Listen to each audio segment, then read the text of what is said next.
Hello guys! So for today's video, gagawa tayo ng experiment. Kasi may mga natira akong cake scrap. Ayan, sobrang dami.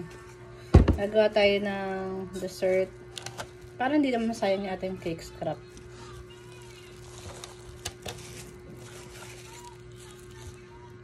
Ayan, kukuha lang tayo dito ng mga cake scrap. Tapos gidiin lang natin siya.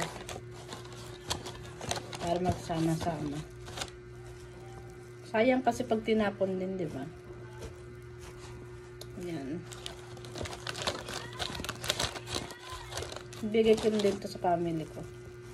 Kasi may natira din tayong icing, kaya magagawin tayong experiment. Maganda nga sana gawin, i-ano siya, i-blender, para hindi na siya hirap i-ano. Kaso wala tayong blender, kaya ano lang, tayo na magdudurog mismo.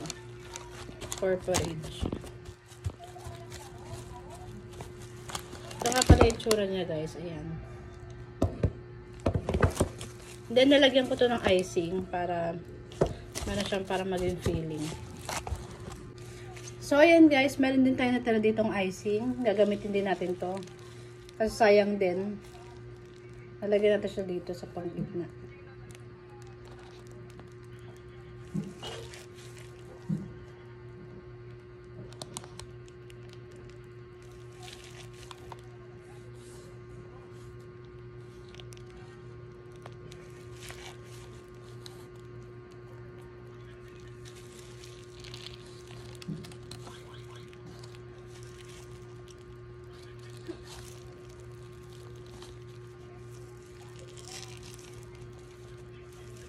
Yan.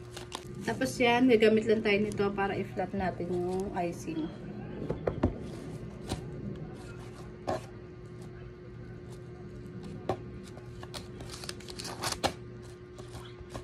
Mabalikan ko kayo.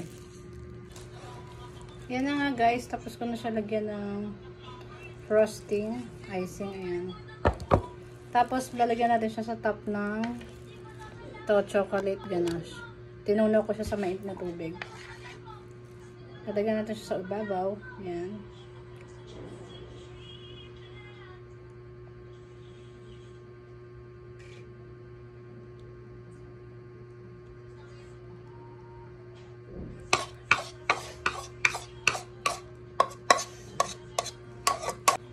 Kalat lang natin siya.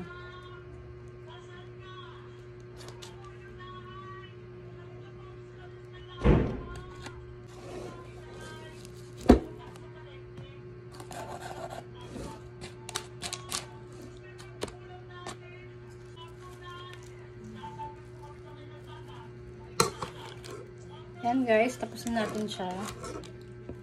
Kaya ito na yung magiging itsura niya. Ayan. Tapos papatigasin ko lang to sa ref ng mga 30 minutes lang.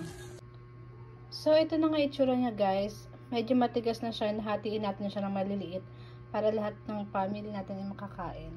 Para walang away, walang sabon na to. Char. Ayan, hatiin natin siya ng maliliit. Ano, Kyrie? Ayan. Medyo malambot pa pala siya. Para lahat makakatikim. Jessica. Ayan.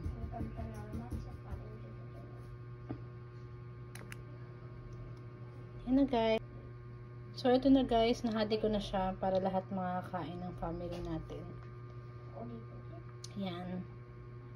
Thank you for watching guys.